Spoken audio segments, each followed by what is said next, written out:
From fitness routines to mental resilience, navigating personal goals to tackling burnout, we all need a little help with the tricky work of being human. Well, that is where the Life Kit podcast from NPR comes in. If you're looking to move with more intention or just need some thoughtful guidance on living better, Life Kit delivers strategies to help you make meaningful, sustainable change. This is much more than just a show that gives you practical advice. It gives you the support and the thinking you need to navigate some of life's trickiest decisions.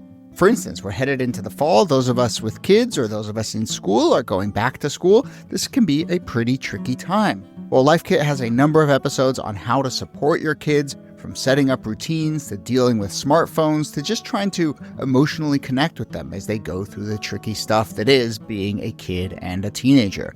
And look, I listened to all these episodes. None of them provide a one-stop miracle cure to all of life's problems. That's not how life works. But when I listen to Life Kit, I feel more informed, more assured in my decisions, a little closer to having some of the tricky things figured out. As a parent, that's basically all I could ask for. That's not to say there aren't some episodes that are really helpful at a practical level. For instance, there's a great recent episode with tips for planning a vacation, and that one was quite useful. I think I saved myself a decent chunk of change after listening to it. So if you need help tackling common issues like relationships, finance, parenting, your career, and something that gives you a game plan that you can implement right away, listen now to the Life Kit podcast from NPR.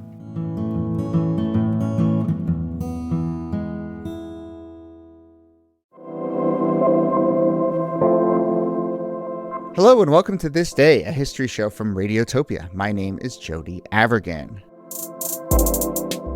This day, September 15th, 1896, the crash at Crush. So let's go to the town of Crush, Texas, a small town along the rail line between Dallas and Houston. And calling it a town is actually a little bit of an exaggeration because Crush at this moment existed for one purpose and one purpose only, which was to take two locomotives along those train tracks and smash them into each other. Believe it or not, listeners, this is one of our most requested episodes. We've been getting emails about this since basically the moment we launched the show, and I'm very excited to finally be getting into it. But shout out to Anthony and other listeners who have suggested it over the years. I really don't think it requires much of an intro. That's the story. They crashed some trains into each other. But as one of our sources for this episode was headlined, it said, quote, "A train company crashed two trains. You will believe what happened next." So here, as always, Nicole Hemmer of Vanderbilt and Kellie Carter-Jackson of Wellesley. Hey there. Hello, Jody. Hey there. Let's get one thing out of the way, which is that this town is not named Crush because of the two trains crashing into each other. There's a person whose last name happens to be Crush, who's the sort of carnival barker behind this whole thing. Basically names the town after themselves, but it works out perfectly to say the crash at Crush. Mm-hmm. But it is one of those cases of like mnemonial determinism or whatever, right? Like that name, he was going to be wrecking stuff. Yeah. Yeah. So what? The larger context here, of course, is railroads are the new technology linking the country together, dotting the entire country, and especially in places like Texas, starting to finally connect all of these small towns and even lead to the creation of new towns as the railroad pushes west. So you have the Missouri, Kansas, Texas Railroad. It's the MKT, often known as the Katy, and it first starts to extend between Dallas and Houston in the 1880s. And we have this man by the name of William George Crush, who works for the MKT, and he has a little bit of a brainstorm. I see very little brainstorm. with a big effect. But yes, got an idea. He had actually seen this idea elsewhere. There had been a staged crash by the Columbus and Hocking Valley Railroad near Lancaster, Ohio, not that long before, and it had been a huge success. People were so excited about this idea. And Crush was like, well, I have two trains. I can make them run into one another. I can have this big successful event. And so he finds this site just north of Waco and says, people, come to me and I will crash these trains for you. If you build it, they will come. And they do. Yes. They do. They do. Like, they expected like 20 to 25,000 people, which I was like, you expected that many people? And 40,000 people show up to watch two trains crash each other. It's just kind of insane. But we sort of mentioned this earlier. When we think about, like, I don't know if you taking your daughter Jody to see like monster mania, like monster trucks like crash each other at like full speed. Or even if you've gone to like an air show where they have all of like the different airplanes or whatever. I mean, they don't crash airplanes, but you get this, the thrill of it all is actually not as novel as we might think.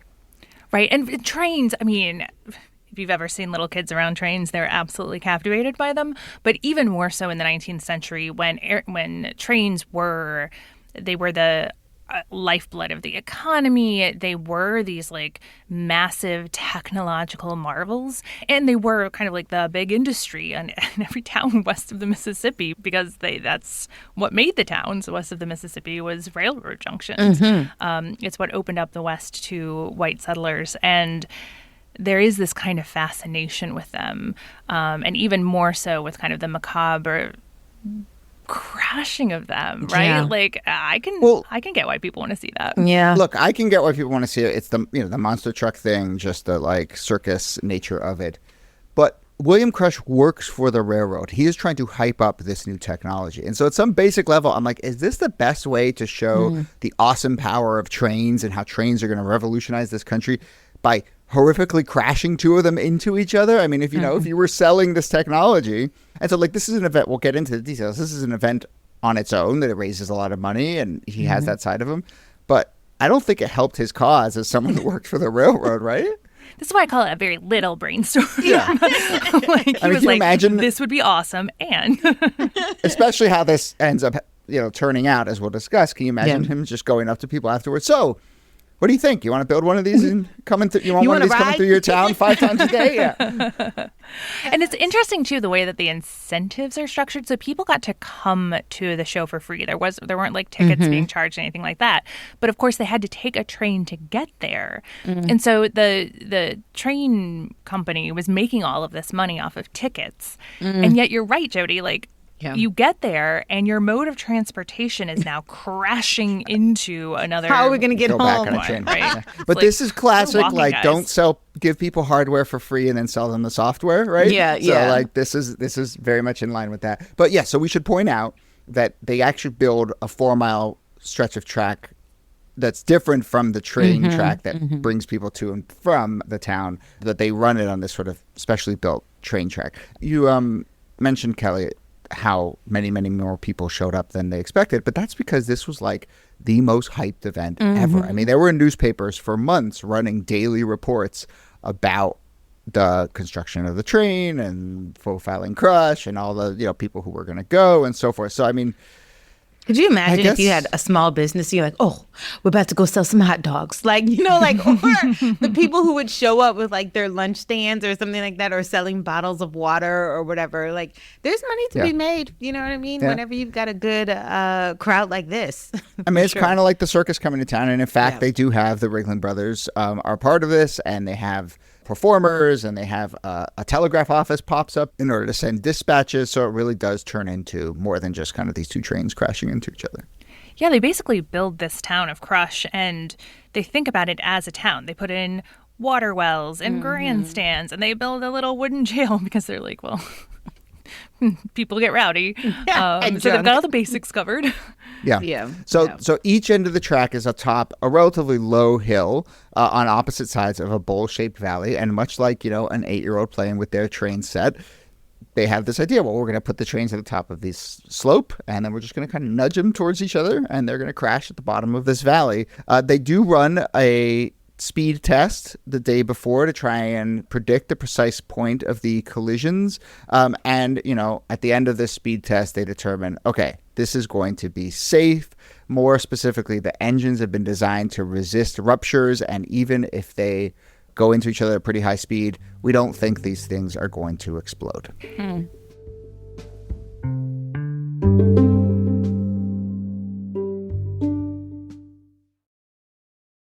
Hey, it's Robin from PRX. There's a really special new show that I think you'd really enjoy. It's called The Selects Podcast, and it's a twice-monthly show that brings you sonic gems from the depths of web archives, radio streams, and early podcasts. Their goal is to preserve work, some of the best audio ever made, from getting lost to defunct podcast feeds, defunded programs, and just time. Listening helps give these works a new life. A lot of the pieces were recommended by some of the most talented audio creators today as having been the piece that inspired them to get into audio, so you know they're going to be pretty consistently excellent. Check out the Selects podcast wherever you get your podcasts. Please listen closely. If it ain't got those hands, man, You don't have to be gay to listen. If it ain't got that stretch, if it ain't got those eyes. This morning for breakfast, I had a toasted everything bagel with eggs and cheese and...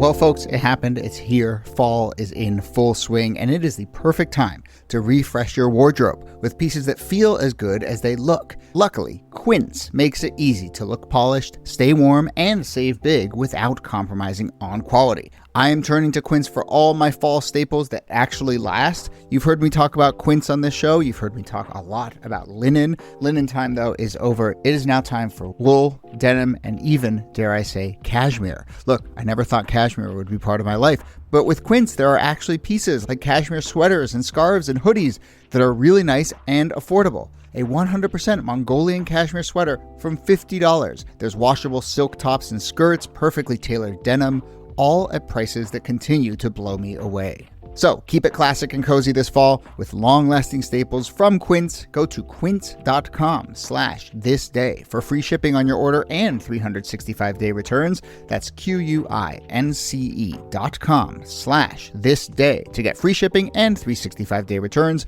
Quince.com/thisday.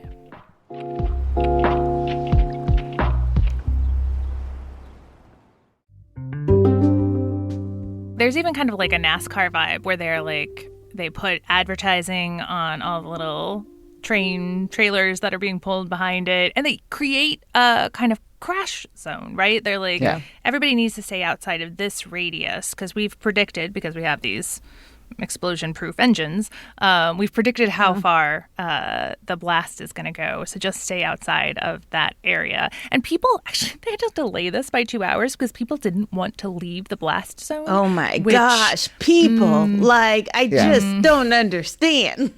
Do you value your life? I mean, I don't get that. But they don't know what's coming. Part of this is just when twice as many people as you expect to show up, they're going to just be pressing forward. And when you sold a spectacle, people want to be close to the spectacle as possible. But I think they also, at some level, don't really know what they're getting into. This is, by definition, this is showcasing a new technology. All right. So much like the 40,000 people who showed up in Crush that day, our listeners are probably saying, get on with it. Talk about the crash. Let's hear it. Let's see this thing happen. So what goes down? So each train is going about 45 miles per hour and not very fast. I know, not very fast. No, that's too fast.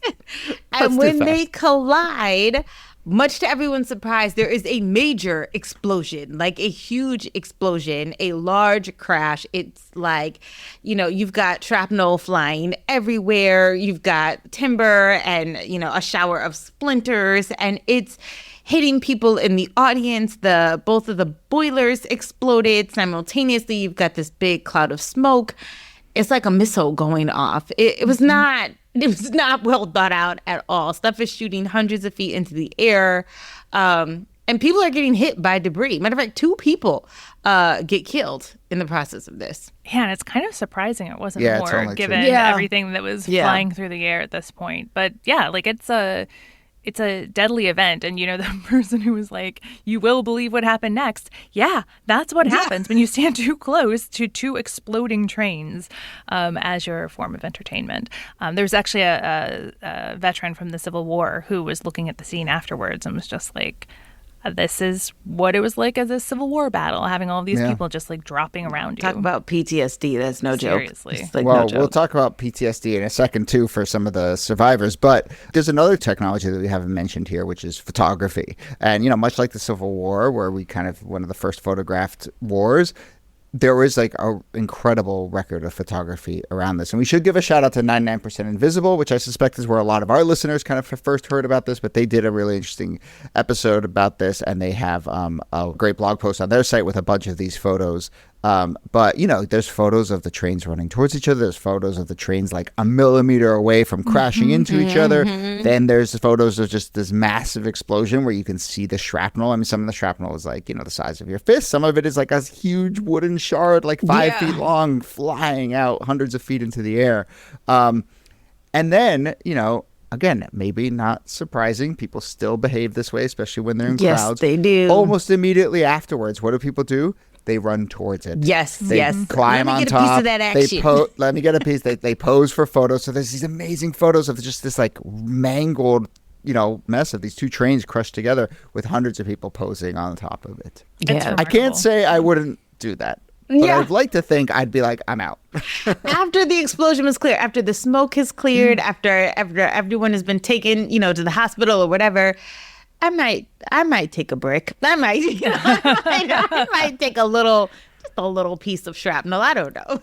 I mean, the injury count goes up because people are burning their hands on the shrapnel as they're trying to haul it away as part of their souvenirs, which, at that point you've made your decision. Yeah. So more power, I guess.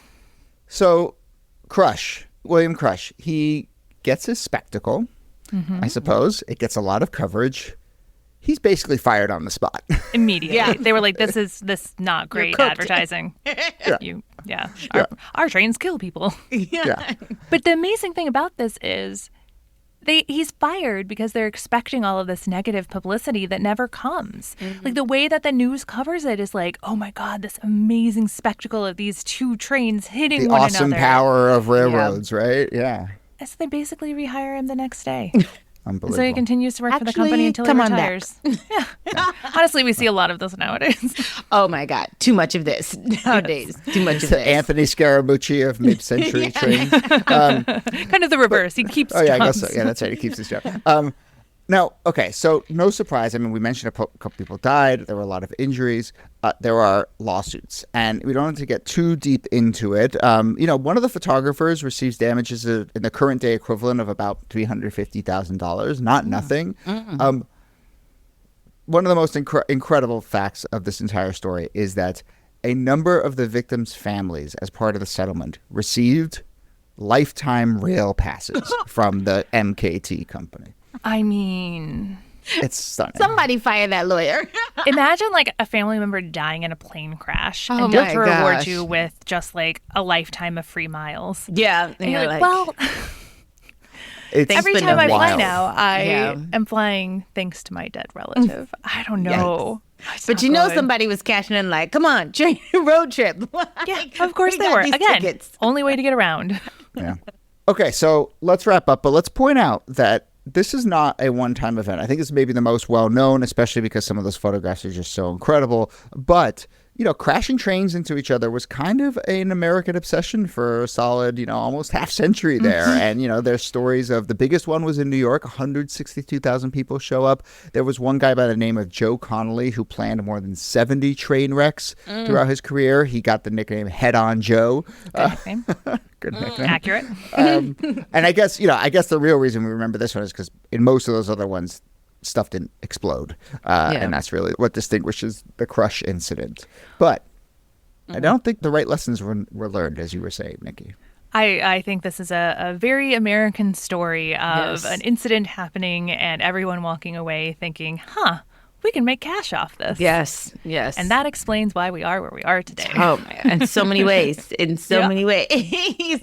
I actually don't know what's like more sort of baffling. The fact that people would show up for this train explosion or extravaganza, or the fact that people are like actively running toward the trains after they explode to get a piece of the pie. It just, both ends of it are just like insane to me. Yeah. Yeah. This was a time also when just sort of the state fair, Old West, entertainment was really taking off. And so you kind of have circuses and rodeos and all that kind of stuff becoming popular. And often train crashing was part of that. I think that just over time, trains become a little less novel. The sort of industrialization is just a thing that everyone is living with. So it's a little bit less of a spectacle. But obviously, as we get into like the early part of the 20th century, World War I, there's steel shortages, and it's like, well, you're not going to waste tons of steel crashing, Right. No. selling tickets for $5 to watch them crash into each other. We need this for the war effort. So that kind of probably puts an end to this kind of incident. But I had a good run. Yeah. It had a good run down a slow hill That's right. and into another train. Yeah. And Jody, is there a historical marker? Oh, of course there is. Of course there is. So 1976, the Texas Historical Commission erects a marker. It's number 5315. It's a few miles from the site in West Texas. And I got to say, I actually don't know. I didn't look it up whether the town of Crush actually exists. I think not. I think it was just basically built for this purpose. But it's probably a exurb of an exurb at this point. Oh, I don't man. know if there's a marker on the actual site. Listeners, take a picture. Somebody go on get by. a picture. Halfway. Look, we need one listener who lives in Dallas and one listener who lives in Houston to meet each other in the middle. Do not crash into each other. But do take bring a little picture. line little trains and sort Sure. of like Take a photo. Yeah. But anyway, thanks to everyone who has wanted us to get to this. And again, we'll put a link to that. Both Atlas Obscura and 99% Invisible have nice little write-ups of this whole phenomenon. So we'll put a link to that in our newsletter, which you should go and subscribe to at thisdaypod.com. But Nicole Hammer, thanks to you as always. Thank you, Jody. And Kellie Carter-Jackson, thanks to you. My pleasure. And shout out to trains. Trains are great. Don't be scared by this episode. Take more trains. Choo-choo.